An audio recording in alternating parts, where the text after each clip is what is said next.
est-ce que Dieu peut rendre riche? On me pose tout le temps cette question et parfois je ne trouve pas de réponse valable à cette question.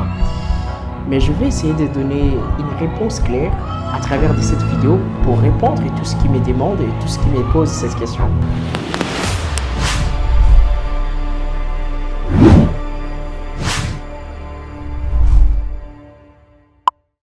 Ce qu'il faut savoir, les amis, est que nous vivons dans le monde de compétition des esprits. Qu'est-ce que ça veut dire? La compétition des esprits aujourd'hui est toujours manifestée. Elle est toujours manifeste dans l'entrepreneuriat aussi. Si tu es un entrepreneur qui aspire réussir, aujourd'hui, si tu n'as pas un esprit fort, tu seras consommé par ceux qui ont des esprits forts. Voilà pourquoi les esprits faibles sont toujours consommés par des esprits forts. Alors, nous étant que des chrétiens, si tu veux devenir un grand entrepreneur, un entrepreneur à succès, tu dois savoir ton esprit. Tu dois savoir la source de tout ce que tu rêves, de tout ce que tu aspires devenir. Et de notre côté, c'est Dieu. Parce qu'il dit qu'il est le commencement, il est le début de toutes choses. Ça veut dire, lorsqu'il crée à nous le vouloir et le faire, c'est lui-même qui accompagne ces projets qu'il a mis à nous. C'est de la même manière. Pour vouloir dire que si Dieu est avec nous dans tout ce qu'il a mis à nous, il peut réaliser et nous pousser à réaliser des grandes choses. C'est de la même façon pour vouloir répondre à quelqu'un, est-ce que Dieu rend riche? Je te jure que Dieu rend riche. De quelle manière? Si il a créé la terre, les cieux, tout ce que nous voyons maintenant, voire même l'univers, à combien plus forte raison il peut nous accompagner dans la réalisation de petites choses que nous essayons de créer. D'ailleurs, il faut savoir que Dieu est le premier entrepreneur sur cette terre. Parce qu'au commencement, Dieu créa. Il est le premier créateur. Et nous sommes les fruits de ce qu'il a créé. Et nous continuons l'œuvre de ce qu'il est. Je dis parce qu'il a dit dans le jardin d'Éden de multiplier les choses. Quand tu multiplies, c'est créer encore et encore. C'est même le parcours d'un entrepreneur. Parce qu'un entrepreneur, c'est quelqu'un qui répond à un besoin quelque part à l'échange de l'argent. Tu vois, tu arrives quelque part, tu trouves qu'il y a un problème et tu réponds à ces problèmes et on te donne de l'argent en fonction de ce que tu as répondu comme problème. C'est de la même façon. Demande-toi la question qui a mis à toi cette réponse, qui a mis à toi cette solution que tu vas mettre sur terrain et on te paie pour ça. C'est Dieu certainement. Parce que c'est lui qui déclare qu'il crée à nous le vouloir et le faire.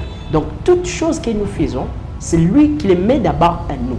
Et si c'est lui qui a mis à nous les rêves que nous avons maintenant, ça veut dire qu'il est capable de nous accomplir. Et c'est lui l'esprit suprême qui nous amène quelque part.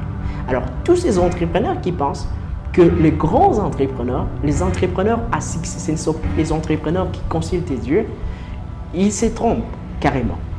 Chacun a son esprit, chacun a sa source de motivation, chacun a sa source de démarrage. C'est de la même façon que je m'aimerais te dire.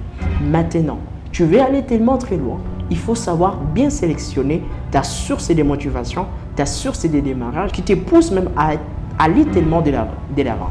C'est de la même manière. Tu veux devenir riche, il faut savoir c'est lui qui donne la richesse. Or, il est dit que c'est lui qui donne la richesse.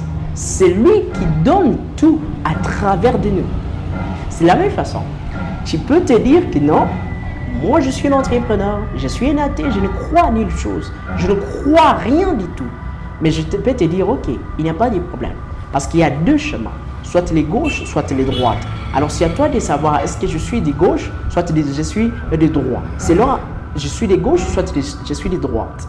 C'est tellement important de savoir cela. Si certainement tu n'es ni de gauche, soit de droite, alors pour toi réussir, ça sera tellement difficile.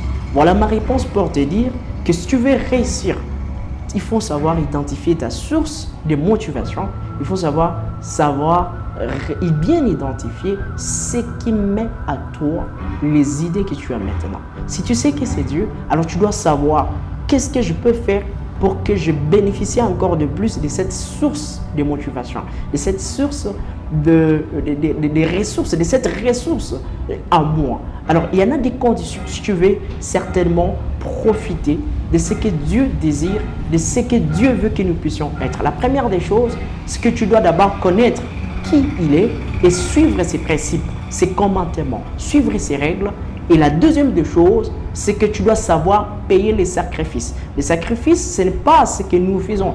Dans l'Ancien Testament, nous avons lu que plusieurs, pour qu'ils aient de la richesse, ils donnaient facilement des offrandes, des gens, des offrandes, des bêtes. Mais aujourd'hui, nous avons reçu Christ.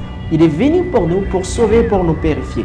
Alors, ce qui est donné, ce qu'on peut donner comme sacrifice aujourd'hui, c'est le peu que nous avons, l'énergie que nous avons, les courages que nous avons, mais aussi les sacrifices qu'on peut dire, c'est ce que lui nous a accordé, la santé, l'énergie, la puissance, et voire même le courage qu'il nous donne. C'est ça, c'est les sacrifices. Et les sacrifices que Dieu, lui, attend, c'est la patience. Parce qu'il a laissé, la seule chose qu'il a laissé, c'est la persévérance. Et surtout de ne pas perdre la foi. Ça, c'est les sacrifices que tu dois faire. Et la troisième des choses que tu dois faire pour bénéficier du succès de ce que Dieu demande, c'est que tu dois savoir payer les offrandes.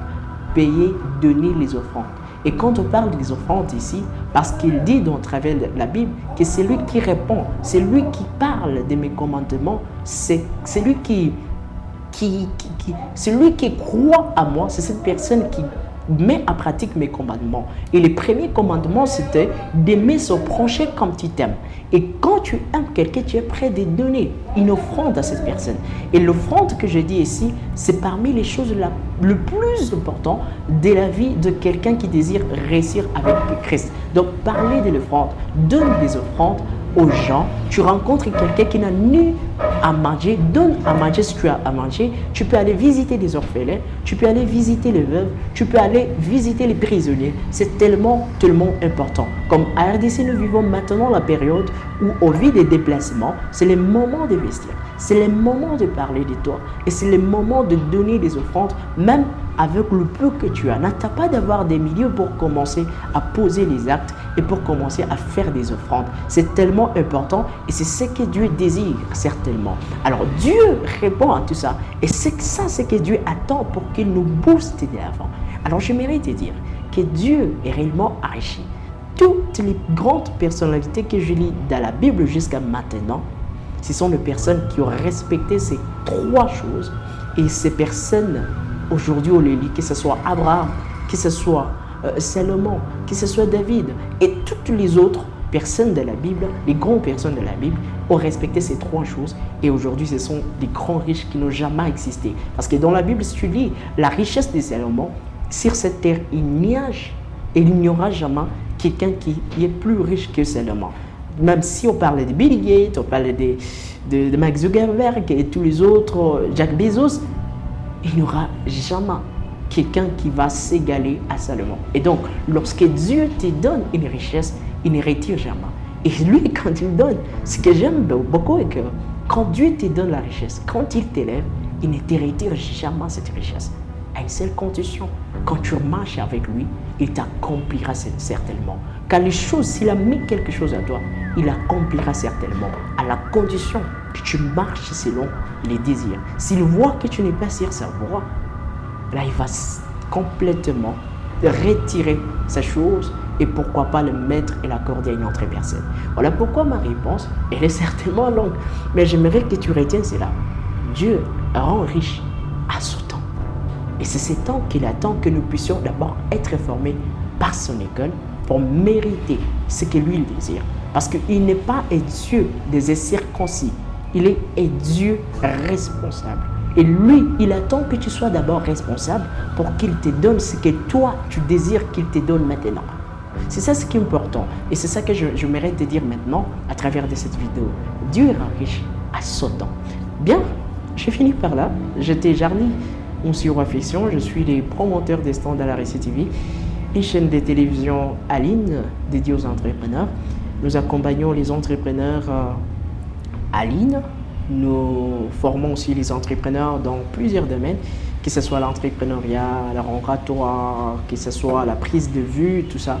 Nous sommes une grande agence avec toute une grande équipe. Alors, n'hésitez pas de nous contacter. Mais j'aimerais te dire, Dieu rend riche à son